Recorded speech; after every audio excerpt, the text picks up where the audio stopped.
Good morning. I had a conversation a few weeks back with a patient of mine, and it got me thinking about you. She was wondering if she had missed out on her life's purpose, and I was wondering if you've ever felt the same way. Like maybe you feel you've taken a wrong turn somewhere in your life and now you're off track. Or maybe you've asked yourself a number of times, what am I really here to do? What is my purpose? Well, if that has ever crossed your mind, believe me, you're not alone. I think many people ask themselves that question at some point in their life. So in today's video, we'll uncover what purpose truly is and clear up the three biggest misconceptions that keep us confused. And by the end, you'll have a much clearer vision of your own unique purpose. So if you're interested in knowing more about what your purpose is for being here, stick around for the good stuff. So let me tell you about the conversation I had a few weeks ago. I had a session with a lovely woman who I've been seeing for a few months, and she walked into my office, plopped herself down in her favorite chair, took a deep sigh, and began to tear up. So I waited until she was ready, and she said, I just don't think I'm doing anything important with my life. I'm not out there changing the world. I'm not a healer or a teacher or a therapist like you. Look at all you do. I just want to live a peaceful life and be kind to people, and that's it. But it just doesn't feel like it's enough, and the older I get, the more it bothers me. I must be here for a reason. I know I should be doing something more with my life, but I don't know what it is. So I need you to help me figure out what my purpose is. Wow, that was quite a request. So I thought about it for a moment, and I looked at her and said, okay, we can do that. But first, I'd like to ask you a question or two, and I really need you to be honest with me, okay? And she agreed. So I said, if our roles were reversed, and I came to you and I told you that I want to live my life in a way that brings peace into the world, would you tell me that bringing peace doesn't matter? And if I told you that I wanted to bring kindness to the world, would you tell me that being kind to someone who's struggling doesn't count? And would you tell me that's not enough and that I need to be doing more? Now, it's okay if you really do believe that, because I respect your beliefs. I just need to know your honest opinion so I can help you with this. And as I said that, she said with a slight smile on her face, well, when you say it like that, it feels like a really good thing. So it's okay if that's my only purpose? To which I replied, what greater purpose could there be? And that brings us to the first big misunderstanding so many of us carry. Misconception number one.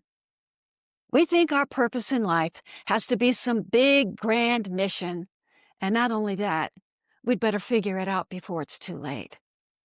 We think purpose has to be something major, like writing a bestseller or starting a nonprofit, leaving some kind of legacy that shows we made a difference in life, or even being the next Mother Teresa. And we believe this because we've been taught that purpose is about doing, not being. And yes, sometimes our purpose does include some kind of doing if it fulfills us, but it's not a definition for all of us to follow. Because every time you speak with kindness, every time you create a peaceful space in the world by you being peaceful, every time you follow what feels right for you, and every time you choose love, you are living your purpose because you are being, not necessarily achieving. Misconception number two. We assume that our purpose needs to involve being of service to others, like running a women's shelter, volunteering at a hospital, feeding the hungry, visiting nursing homes, rescuing animals, or helping the unfortunate in some kind of way. Now, don't get me wrong. These are all incredible, beautiful acts of service. And if this is your light showing up in this way, then it would seem to me that this is definitely part of your soul's purpose for being here, because it feels right for you. But what I'm saying is that not everyone is called to this kind of service. Not everyone wants to volunteer, and it's okay. It's not a prerequisite that you have to be of service to others in order to live your purpose. And last but not least, we think that if we don't know what our purpose is, then we must be doing something wrong. Why haven't I figured this out already? I should know my purpose by now. And I find that this particular belief kicks in, especially for those of us over 40 and beyond. I've heard people say, hey, half my life is over and I still don't know what I want to be when I grow up. Or I still don't know what I'm doing with my life. Why am I here anyway? So for those of you who may have those same feelings, here's my truth about purpose as I see it. Your purpose isn't something out there you have to find. It's something in here. You know something? If you are a person who is willing to keep growing and trying to be the best version of yourself, oh my God, that's an incredible purpose. And believe me, you are a rarity because most people are not doing that. And as I've gotten older and looked back at my life, I've realized that our purpose isn't carved in stone. It's not a headline written in big, bold, like black letters that says, "This is my purpose" in 5 words or less. No. I've realized that purpose, it's kind of a living thing. It breathes and grows and expands as we do. It expresses itself differently at different stages of our life. And I'm going to give you an example. But before I share this next part, I want to tell you something that's very important for me to say to you, because this has happened to me. I know what can happen when someone shares a part of their life story, as I'm about to do with you.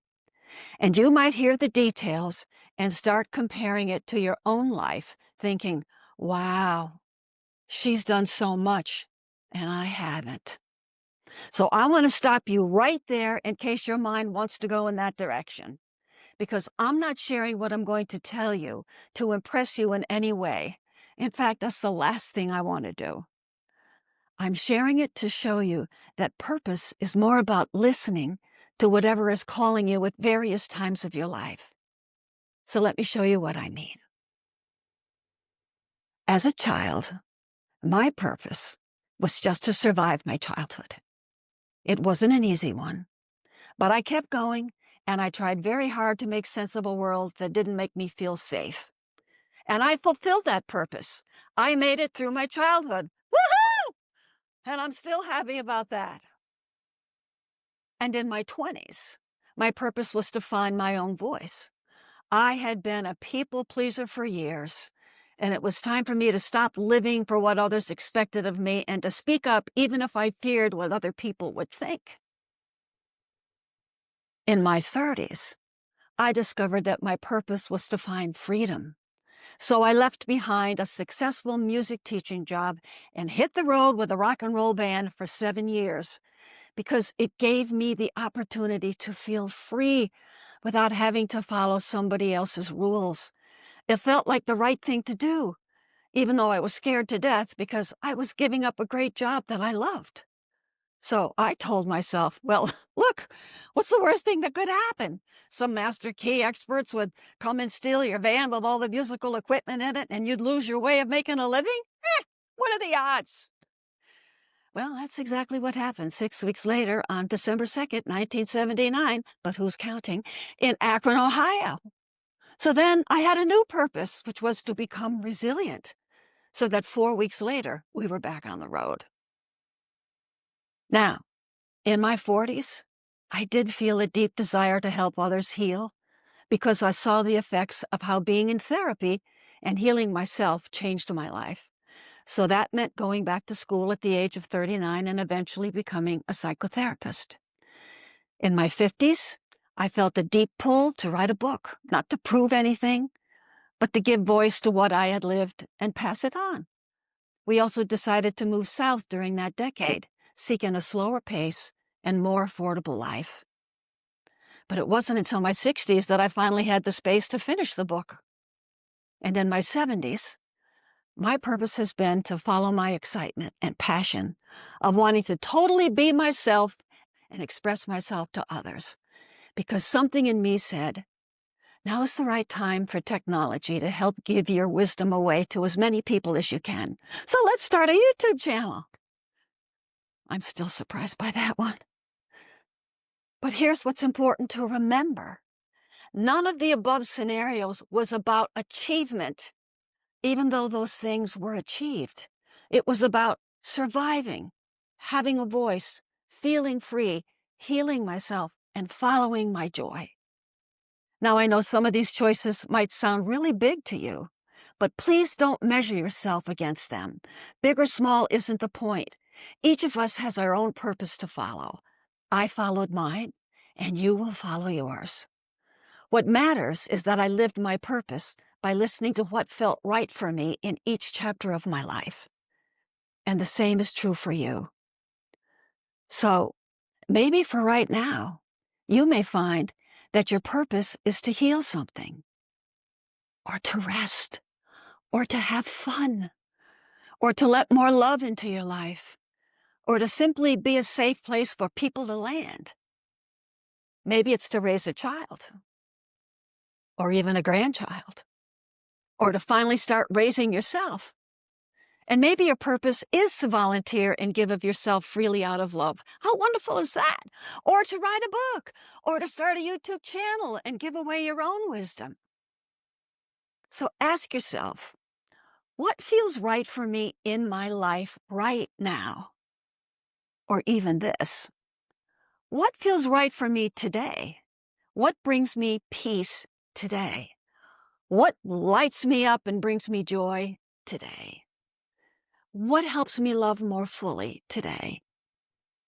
Because whatever that is, let that be your purpose, and know that tomorrow you can have another one.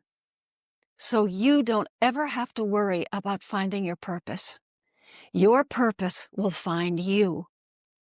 All you need to do is listen, and if what you hear excites you, simply say yes. If this message helped you, please tap the like button. Now, I didn't realize how important that little button was, but it really matters because more likes mean YouTube shares the videos with more people. I didn't know that. And don't forget to subscribe if you'd like more conversations like this. And I'd love to hear your thoughts or questions in the comments. So, until our next video, remember, there really is no one worth knowing more than you.